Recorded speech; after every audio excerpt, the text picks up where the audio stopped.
समाधि क्या है? जो पतंजलि का जो अष्टांग योग है, वो आखिर में जो 8वां जो स्टेप है, हाँ, धारणा ध्यान समाधि, यानी एकदम से उसके साथ लयबद्ध हो जाना, परमात्मा के आनंद में मग्न हो जाना, एक बड़ी चेतना की उच्च अवस्था में पहुंच जाना, शून्य, मतलब एकदम से अपने सारे विकारों से परे हट करके एक जीते जी।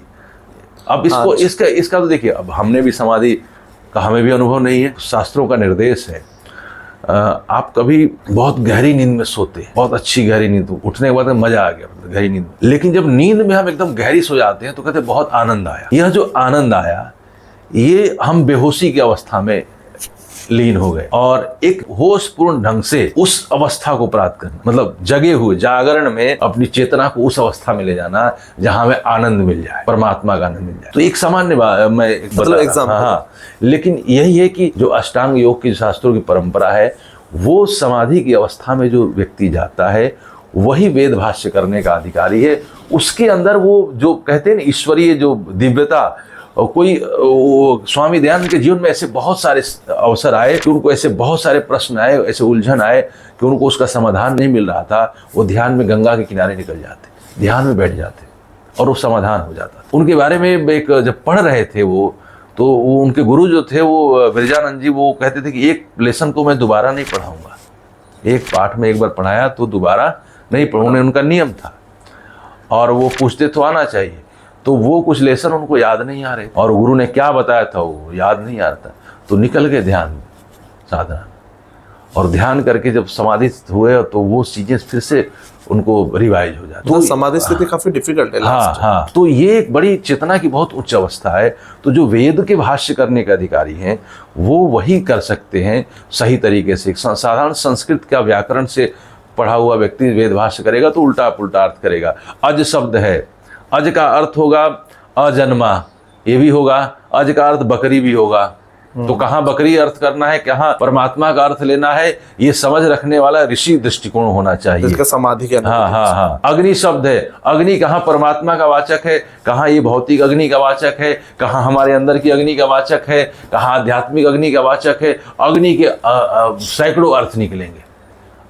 अब वो अग्नि को के तमाम अर्थों का कैसे उन मंत्रों में उसका अर्थ किया जाएगा, ये समझ रखना, और उसकी हमारी यहाँ परंपरा है पढ़ने की। वो दर्शन, व्याकरण, ज्योतिष, जो अपने निघंटु आदि बहुत सारे शास्त्र हैं, निरुक्त आदि शास्त्र हैं, जिनके अंदर ये सब चीज़ें बताई गई कि वेदों का हम कैसे ट्रांसलेशन करें, उनके एक एक शब्दों का कैसे कैसे अर्थ निकलेगा।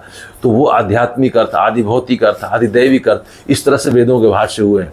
तो ये जो विदेशी लोगों ने जो अर्थ किए हैं, इन लोगों ने भंटाधार, क्योंकि वो मांस खाते थे तो उनको मांस खाना था, उसको साबित करना था। तो हमारे यहाँ तो क्या है कि जो हमारे अंदर अवगुण है उसको हम अपने रिलीजन के नाम पे साबित कर देंगे।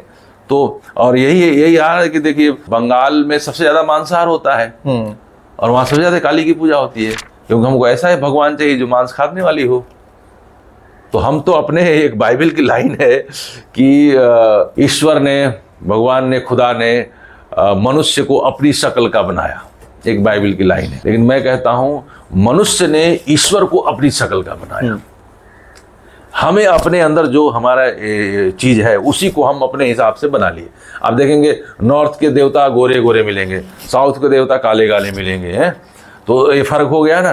तो ये हम अपने, कोई शराब पीने वाला है तो उसको शराबी भगवान चाहिए, तो उसको शराबी देवता, शराब वाला ढूंढेगा जो शराब पीता हो। कोई गांजा पीने वाला चाहिए तो गांजा पिया। अब कोई नहीं मिलेगा तो हमारे यहाँ सब देवताओं के जोड़ दिया गया, जय भोले सारे पाप धोले करके, जय जय शिव शंकर के नाम पे ये सब लोग गांजा में भर भर के सुट्टा लगाते हैं। ये अध्यात्म का सही स्वरूप नहीं है। हमारे यहाँ मांस खाने वाले मांसाहारी देवता ढूंढ लेते हैं, शराब पीने वाले शराबी ढूंढना, नशा करने वाले नशा ही ढूंढना देवता ढूंढते हैं। जिसको छेड़खानी करना है वो कृष्ण के नाम पे छेड़खानी कर देता है, क्योंकि कृष्ण तो कपड़े चुराते थे, क्योंकि कहेंगे कृष्ण तो छेड़खानी करते थे, तो कृष्ण के नाम पे बहुत सारा अनर्गल प्रलाप हुआ है। ये कृष्ण का वास्तविक स्वरूप नहीं है, इसमें मैं कभी बोलूंगा तो कृष्ण तो इतने महान थे, उनका व्यक्तित्व इतना महान था, वो ऐसे कभी ये सब चीजें कहीं है भी तो उसका अलग तरीके का अर्थ है। हाँ, वो ऐसे नहाते हुए महिलाओं के वस्त्र लेकर पेड़ों पे चढ़ जाएं, और उनको ये सब चीज़ें नहीं थी। रास रचाने का भी एक आध्यात्मिक अर्थ है। तो वो सब चीज़ों को जिस ढंग से प्रेजेंट किया जाता है वो बिल्कुल गलत है। और हम फिर हमारा जो मनुष्य है वो अपने अपने विकारों के अनुसार अपने अपने देवी देवता चुनता जाता है।